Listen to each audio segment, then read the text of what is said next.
the flashing blue lights, were already dancing across my driveway when I stepped outside, and for a moment I thought someone had crashed. But then I saw my Dodge Challenger roaring down the street like a stolen missile, and the one behind the wheel was Karen's teenage son, grinning like he owned the world.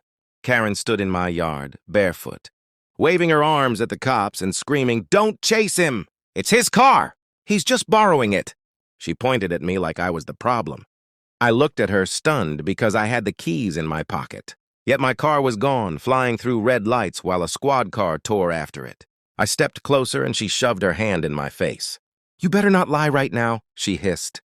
"Because if you say he stole it, that'll be on you." Her voice shook. Not from fear, but from entitlement. She actually thought she could bully me into silence. I didn't even get a word out before she added, "My son deserves better than that junk you call a neighborhood rule. He needed the car. You weren't using it." Like she had the authority to decide that. A cop turned to me and asked if I knew the driver. Karen jumped in before I answered. "He's practically family," she lied. "He has full permission to use that vehicle." I stared at her, stunned at how smoothly she twisted the truth. But I could feel something else rising too, that quiet, dangerous calm I learned to hold on to back when I served overseas. I wasn't shouting. I wasn't shaking. I just pulled my phone from my pocket and held it up. "Funny," I said quietly, "because he broke into it. And I have the footage." Karen froze. Her mouth opened, but nothing came out. Not a word. The cop leaned closer, suddenly serious. And that's when the helicopter's spotlight swept across the neighborhood, locking straight onto my Challenger as it tried to swerve through the cul-de-sac. "He's not getting away," I said, watching Karen's face drain of color.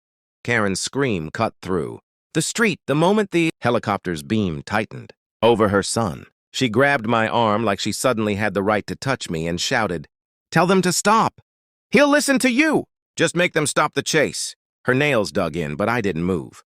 The officers were already giving commands into their radios, and the rotors above us thumped louder, circling as if the sky itself was hunting him. My Challenger swerved again, almost clipped a mailbox, and the whole crowd watching gasped.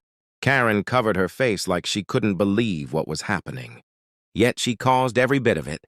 Her son floored the gas and tried to shoot back toward the highway. But the moment he hit the main road, the helicopter dropped lower, chasing him like a spotlight from Judgment Day. Karen kept shouting lies with no shame. "He's a good kid.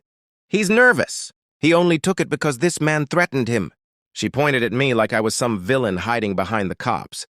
One of the officers turned, confused. "Ma'am, why would he threaten your son to steal his own car?" She didn't blink, didn't hesitate. "Because he hates us. Because we're part of the HOA and he isn't. He's jealous," the crowd murmured, annoyed and embarrassed for her. But she kept yelling, weaving her fantasy deeper. "He's unstable. He's dangerous. Arrest him before he hurts someone." That last part hit me differently, that line. I had heard it before in a whole other country, thrown at innocent people by those who abused power. For a second, memories I didn't want came back. But I breathed slow, calm, controlled. Karen didn't know who she was trying to paint as unstable. She had no idea who she was standing in front of.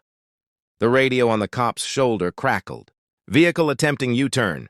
Requesting spike strip." Karen heard it and dropped to her knees, like her world was ending. She whispered, "No, no, no," then suddenly looked up at me with wild, desperate eyes. "Fix this.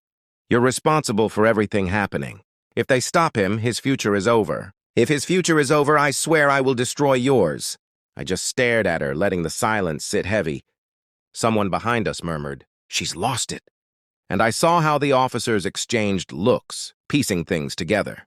Then another voice came through the radio. "Suspect lost control. Vehicle spinning out. Units moving in." Karen collapsed, shaking, mumbling that it wasn't supposed to go like this. But I kept watching the helicopter's light settle over the spot where my Challenger had finally stopped. And I felt something turn inside me. Something she wasn't ready for. Because she still didn't know the part that would break her completely. The moment the cops reached the crash site, everything went tense. The radios crackled nonstop. and Karen kept grabbing at the air like she wanted to run, but her legs wouldn't move. I watched her face twist with fear, guilt, anger, every emotion except responsibility. She whispered, "He's a good boy. He's a good boy." Like saying it enough times would erase the wreckage happening on live police cams. Then an officer walked toward us fast, eyes sharp, and Karen nearly lunged at him. "Is he okay? Tell me he's okay," she screamed, shaking his vest. The cop stepped back, annoyed but controlled. "Ma'am, step away, now!" She didn't listen. She never listened. She tried again. "You have no right to touch him. This whole chase was unnecessary. He panicked because this man threatened him." She pointed at me with her whole hand like she was making a closing statement in court. But the officer didn't even look at me. Instead, he asked calmly, "Do you own the vehicle?" Karen froze. Her jaw locked. She looked at me, then him, then back at me. And she hesitated just long enough to expose herself. "Well, technically, the HOA?" I cut in quietly. "I own it. Title's in my truck." I said it without emotion. And that was the moment their entire view of her shifted. Karen felt it too. Her shoulders dropped like someone pulled the strings off a puppet. Another car pulled up with flashing lights. Someone in a plain suit stepped out. Karen gasped when she saw him. "No, not him." "Why is he here?" she whispered like her entire world was falling apart. The officer straightened up when he approached me with a nod. "You all right? I saw the footage you sent." Karen's eyes widened. "Footage? Sent to WHO?" He looked at her, steady and cold. "Ma'am, I'm with the county sheriff's internal investigations. And your son didn't just steal a car. He crossed 3 county lines, evaded officers, and endangered civilians." Karen stumbled back. No, he didn't mean it. "He's just a child." "He's 19, the detective corrected. And the helicopter caught everything." She shook her head, furious and trembling. "Why are you involved? This is just a misunderstanding. This man provoked him. He always provokes us." "The HOA knows." The detective cut her off. "I'm here because the owner of the vehicle," he pointed at me, "is the one who trained half of our tactical response team before he retired." The entire street went silent. Karen's mouth dropped open like she'd been slapped. She looked at me like she was seeing a stranger, like she suddenly realized the person she'd been screaming lies at wasn't someone she should have ever pushed. You never told anyone that," she whispered, voice shaking. "I didn't need to," I said, keeping my eyes on the flashing lights down the street. And then the twist she never expected hit her harder than the truth itself. The detective stepped forward and said the words that broke her completely. "Ma'am, we also reviewed your behavior on scene. You're being detained for obstruction and filing a false statement." Karen's scream echoed through the entire block. Karen twisted and fought like a wild animal. The second the detective reached for her wrists. "No, you can't do this." "I'm the HOA president," she shrieked, as if the title meant she ranked above the law. The officers didn't even flinch. They'd dealt with her type before. They calmly turned her around while she kept kicking at the sidewalk like she could claw her way out of reality. "You're arresting the wrong person," she yelled. "He's dangerous. He hides things. He hides everything." Her voice cracked on that last word, and for a moment she looked like she finally understood how small she was compared to the mess she created. The detective ignored her and spoke to me quietly. "Your car's mostly intact. Airbags deployed, little front-end damage. He's shaken up but alive. Alive. That was the important part. Even after everything her son did, I didn't want him hurt." I nodded, slow and steady. Karen heard that and snapped her head toward me. "You don't get to act innocent," she screamed. "You set him up. You had all this planned. That footage, those cops, your connections, who are you?" I didn't answer. I didn't need to. The truth was already crushing her. While the officers led her toward the cruiser, her son, limping, handcuffed, face scraped, was being escorted from another patrol car down the street. The moment he saw me, he looked away, ashamed. Karen saw him too, and that's when her voice cracked into something sharp and desperate. "Baby, don't say anything. Tell them he scared you. Tell them he threatened you. Tell them anything." Her son's eyes lifted slowly, and for once he didn't lie. He said quietly, "Mom, he didn't do anything. I broke in. I took it. I screwed up. Karen's knees buckled like someone cut the ground from under her. No, don't say that. Don't say that! They'll destroy our family! The detective answered calmly. Your choices already did. A few neighbors stepped out whispering, some recording, some shaking their heads like they'd known this day would come. The whole street suddenly felt different, lighter, like everyone had been holding their breath around her for years. As the officers closed the cruiser door on her, she pressed her forehead to the glass, still staring at me like I had personally rewritten her fate. This isn't over, she whispered through the glass. You think you won, but this isn't over. But even she didn't sound convinced. The detective turned back to me. We'll need a statement at the station. After that, you're clear. I nodded, but before I walked away, he added one more line, soft, almost amused.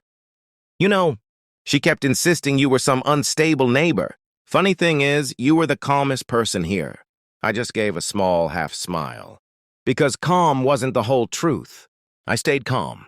Because I hadn't used my real card yet, the sun had started sinking behind the houses. By the time everything wrapped up, the lights faded, the crowd thinned out, and the street slowly returned to that quiet hum it always had before. Karen turned every day into a war.